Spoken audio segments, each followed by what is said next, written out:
गोटे निर्वाचन हारिगले कौन सबुकिछि सरीजाए? ना, बिल्कुल नुहे। बरं प्रकृत खेल तो सेठू ही आरंभ हुए। आज आमे देखिबा केमिति डाटा, साइकोलॉजी आउ स्ट्राटेजीर एक शक्तिशाली मिश्रण गोटे राजनैतिक पराजय को विजय रे बदलेबार ब्लूप्रिंट तैयारी करे। तेबे चलंतु एही रोमांचकर यात्रा आरंभ करिबा।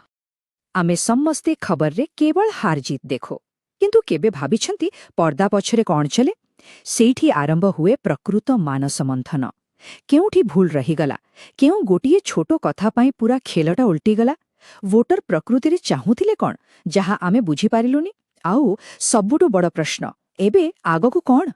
13,741 एटा खाली गोटे संख्या नुहे, एहा हेउछि पराजयर माप। भवानीपाटणारे एही गोटिए संख्या ही सबु किछि बदले देइथिला।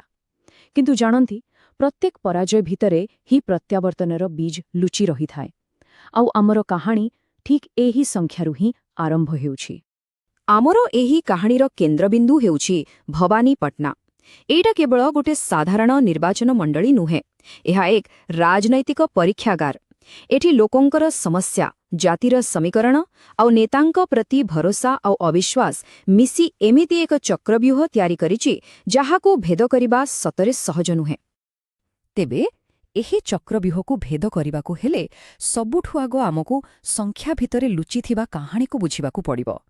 तेबे आसंतु जणे डिटेक्टिव भଳି एही वोट गणितर गभीरकू जिबा, जानिबाकू चेष्टा करिबा वोट गुड़िक शेषरे गला कुआडे आउ काहेकि गला। एही टेबलकू टिके भल्ल भावे देखंतु त। एहा केवल किछि संख्या नुहे, एहा भवानीपाटणार राजनैतिक मिजाजर पूरा कहानी कहुछि। देखंतु केमिति कोनोसी गोटिए दल एठी स्थायी राजा होई रही पारिनी। केतेबेले कांग्रेस, केतेबेले बीजेडी, तो पुणी केतेबेले बीजेपी आउ एबे पुणी कांग्रेस। एहार अर्थ कौन? एहार सीधा अर्थ हेउछि भवानीपाटणार भोटर काहार स्थायी संपत्ति नुहंती। सेमाने काम देखंती आउ समय आसिले निजर निष्पत्ति बदलाइबाकू पछांती नाही।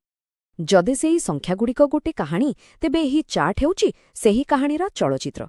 देखंतु केमती बीजेडीर ग्राफ तळुकू खसी चलिछि आउ ठीक सेही समयरे कांग्रेसर ग्राफ केमती उपरकू उठुछि। राजनीतिरे कोनोसी जिनिस स्थायी नुहे, एही चार्ट तार सबुठु बड़ प्रमाण। किंतु लोकमाने केवल संख्या देखि भोट दियंतीनि, सेमाने भोट दियंती निजर दुख सुख, निजर समस्या को देखि। एही स्लाइड्रे थिबा प्रत्येक शब्द हेउछि भवानीपाटणार साधारण लोकंक मनर कथा। पीवा पानी पाई संघर्ष, चाष पाई जलसेचनर अभाव आउ सम्मानर सह बंचिबार अधिकार, एही सबु प्रश्न ही ईवीएमर बटन चिपिबा बेले तांक मनकू आसी थाए। आउ एही सबु समस्या उपरे कथा हेबा बेले गोटे कथा मने रखिबा जरूरी, आम संविधान प्रत्येक नागरिककू सम्मानर सह बंचिबार अधिकार देइछि। सेमानक कथा शुणिबा, सेमानकर समस्या बुझिबा, एहा ही प्रकृत जनसेवा। सूचना सहित निज मत रखिबा एक दायित्वपूर्ण कार्य। ठीक अछि, तेबे समस्या जणा पड़ीगला, संख्यार खेल भी बुझा पड़ीगला। एबे समय आसीछि एक्शनरो। किंतु ए आक्रमण गोटिए दिगरु नुहे, एका संगरे चारि दिगरु हेबो। एही रणनीतिर ना हेउछि चतुर्मुख रणनीति। एहा ही प्रत्यावर्तनर मास्टर प्लान। तेबे एही चतुर्मुख रणनीति प्रकृतरे कौन? सरल भाषारे कहिले एहा हेउछि चारि दिगरु घेराबंदी करिबार एक योजना। प्रथम, लोकंक पाई काम कर, अर्थात शासन। द्वितीय, समाजर सबु वर्गर लोकंकु निज साथीरे जोड़। तृतीय, विरोधींकु निज रणनीतिरे मात दिय। आउ चतुर्थ, निज कामर कहानीकु लोकंक पाखरे घरे घरे पहुंचाओ। गोटे कथा बुझिबा दरकार, एही चारोटी मोर्चा अलगा अलगा नुहे, एगुड़िक गोटिए श्रृंखलर चारोटी कड़ी भली। भाबंतु आपण बहुत भल काम कले, किंतु लोकंक से विषय जणाई पारिले नाही, तेबे से कामर किछि मूल्य रहिबनी। सेहीपरि जदि आपण समाजर गोटे वर्गकू छाड़ीदेले, तेबे आपणक विजय अधूरा रहिजिबो। सेथिपाई एही चारोटी मोर्चारे एका संगरे लढिबाकू पड़िबो।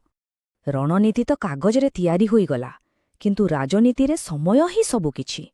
सेथिपाई एही रणनीतिकू कार्यकारी करिबा पाई एक टाइम बाउंड प्लान दरकार।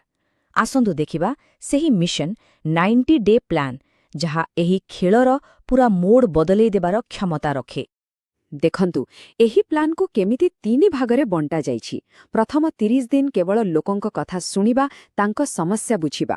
ପରବର୍ତ୍ତୀ 30 ଦିନ ସେହି ସମସ୍ୟାଗୁଡ଼ିକର ସମାଧାନକାରୀ ଭାବେ ନିଜକୁ ଉପସ୍ଥାପନ କରିବା। ଆଉ ଶେଷ 30 ଦିନ ସମ୍ପୂର୍ଣ୍ଣ ଶକ୍ତି ଲଗାଇ ଲୋକଙ୍କୁ ନିଜ ସହ ଯୋଡ଼ିବା ଆଉ ଗୋଟେ ମୋମେଣ୍ଟମ୍ ତିଆରି କରିବା। କିନ୍ତୁ କୌଣସି ଯୋଜନା ଏମିତି ଆଖି ବୁଝି ତିଆରି ହୁଏନି। ଏହି 90 ଦିନର ପ୍ଲାନ୍ 2ଟି ମୁଖ୍ୟ କଥାକୁ ଧ୍ୟାନରେ ରଖି ତିଆରି ହୋଇଛି। ପ୍ରଥମତଃ ଆମର ଶକ୍ତି କ'ଣ, ଯେମିତିକି ସରକାରୀ ଯୋଜନାର ଲାଭ, ବୁଥ୍ ସ୍ତରର କାର୍ଯ୍ୟକର୍ତ୍ତା। ଆଉ ଦ୍ୱିତୀୟରେ ଆମର ଦୁର୍ବଳତା କ'ଣ, ଯେମିତିକି ସ୍ଥାନୀୟ ସ୍ତରରେ ନେତୃତ୍ୱର ଅଭାବ କିମ୍ବା ଲୋକଙ୍କ ମନରେ ଥିବା ବିରୋଧୀ ଭାବନା। ଏହି ଯୋଜନା ଆମ ଶକ୍ତିକୁ ଆହୁରି ମଜବୁତ କରିବ ଆଉ ଦୁର୍ବଳତାକୁ ଦୂର କରିବ। ଆଉ ଆଜିର ଦୁନିଆରେ ଯୁଦ୍ଧ କେବଳ ମଇଦାନରେ ଲଢ଼ାଯାଏନି, ମୋବାଇଲ ସ୍କ୍ରିନ୍ରେ ବି ଲଢ଼ାଯାଏ। ଦେଖନ୍ତୁ ଏହି ରଣନୀତିରେ ଟେକ୍ନୋଲୋଜିକୁ କେମିତି ଗୋଟେ ଅସ୍ତ୍ର ଭାବରେ ବ୍ୟବହାର କରାଯାଉଛି। ଜଣେ ହିତାଧିକାରୀଙ୍କର ସାଧା ହ୍ୱାଟ୍ସଆପ୍ ଭଏସ୍ ନୋଟ୍ 1000 ଭାଷଣଠୁ ଅଧିକ ଶକ୍ତିଶାଳୀ ହୋଇପାରେ। ଗାଁର ରାସ୍ତା ତିଆରି ହେଉଥିବାର ଗୋଟେ ଛୋଟ ଫେସବୁକ୍ ରିଲ୍ ବଡ଼ ବଡ଼ ପୋଷ୍ଟରଠୁ ବି ଅଧିକ ପ୍ରଭାବଶାଳୀ। ଏହା ହିଁ ତ ଆଧୁନିକ ରାଜନୀତିର ନୂଆ ଚେହେରା।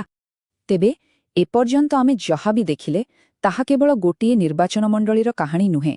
ଏହା ହେଉଛି ଭବିଷ୍ୟତର ରାଜନୀତିର ଏକ ଝଲକ। ଏବେ ରାଜନୀତି ଆଉ କେବଳ ଭାଗ୍ୟ କିମ୍ବା ଭାଷଣ ଉପରେ ନିର୍ଭର କରୁନି। ଏହା ଏକ ବିଜ୍ଞାନ ପାଲଟିଛି, ଏକ ଇଞ୍ଜିନିୟରିଂ, ଯେଉଁଠି ପ୍ରତ୍ୟେକ ପଦକ୍ଷେପ ହିସାବ କରାଯାଏ, ନିଆଯାଏ। ଆଉ ଯେତେବେଳେ ଆମେ ତଥ୍ୟ ବା ଡେଟା କଥା କହୁଛେ, ଲୋକଙ୍କର ବ୍ୟକ୍ତିଗତ ଗୋପନୀୟତାକୁ ସମ୍ମାନ ଦେବା ସବୁଠୁ ଗୁରୁତ୍ୱପୂର୍ଣ୍ଣ। ଭାରତର ଡିପିଡିପି ଆଇନ ଅନୁସାରେ ଲୋକଙ୍କ ସୂଚନାର ସୁରକ୍ଷା ଓ ସେମାନଙ୍କର ସହମତି ନିହାତି ଆବଶ୍ୟକ।